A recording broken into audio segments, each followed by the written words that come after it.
ராம் யோகாலயம் சார்பாக அனைவருக்கும் வணக்கங்க. நம்மளுக்கு இன்னைக்கு பார்க்கக்கூடிய பயிற்சிகள் பார்த்தீங்கன்னா பஸ்திரிகா 2ஆம் நிலை பயிற்சி பார்க்க போகிறோம். அதாவது பஸ்திரிகா பிராணாயாமா அப்படிங்கிறது பார்த்தீங்கன்னா நம்முடைய நுரையீரலுடைய ஆரோக்கியத்தன்மையை காக்கக்கூடிய ஒரு அருமையான பிராணாயாமா பயிற்சிங்க. இது பார்த்தீங்க அப்படின்னீங்கன்னா பிராணாயாமம் பண்ணுறப்போ உடலில் இருக்கக்கூடிய உறுப்புகளுக்கு எல்லாத்துக்குமே ஆக்சிஜன் போகுங்க. அப்போ என்ன ஆகும் அப்படிங்கிறப்போ அந்த இரத்த ஓட்டம் தங்கு தடையின்றி எல்லா உறுப்புகளுக்கும் போகும். இது பார்த்தீங்கன்னா டெய்லி நீங்கள் ஒரு 10 டைம்ஸ்லேருந்து ஒரு 20 டைம்ஸ் வரைக்கும் பண்ணலாங்க. நம்ம ஏற்கனவே பண்ணியிருக்கிறோம், பஸ்திரிகா பிராணாயாமம் பண்ணியிருக்கிறோம். இது 2ஆம் நிலை பயிற்சிகள்.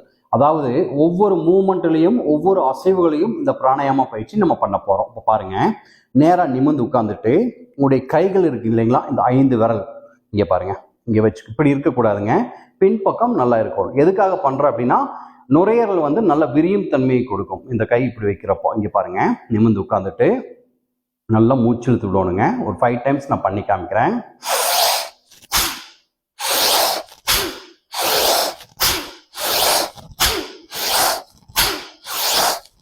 இப்போ பார்த்தீங்கன்னா க்ளோஸ் பண்ணுறப்போ மூச்சு இழுக்கணுங்க, ஓப்பன் பண்ணுறப்போ மூச்சை விடணுங்க. க்ளோஸ் பண்ணுறப்போ மூச்சை இழுத்து, ஓப்பன் பண்ணுறப்போ மூச்சை விடணும். அப்போ என்ன ஆகும் அப்படிங்கிறப்போ க்ளோஸ் பண்ணுறப்போ நுரையீரல் சுருங்கும், ஓப்பன் பண்ணுறப்போ நுரையீரல் விரியும். அப்போ என்ன ஆகும் அப்படிங்கிறப்போ நுரையீரலுக்கு தேவையான ஆக்சிஜன் நம்மளுக்கு நிறையா கிடைக்கும். இந்த வீசிங் ப்ராப்ளம், இந்த சளி நிறையா பார்த்தீங்கன்னா ஆஸ்துமா, அந்த மூச்சை விட முடியாது கிளைமேட், அந்த குளிர்காலத்துலாம் பார்த்தீங்கன்னா அந்த வீசிங் நிறையா வரும்.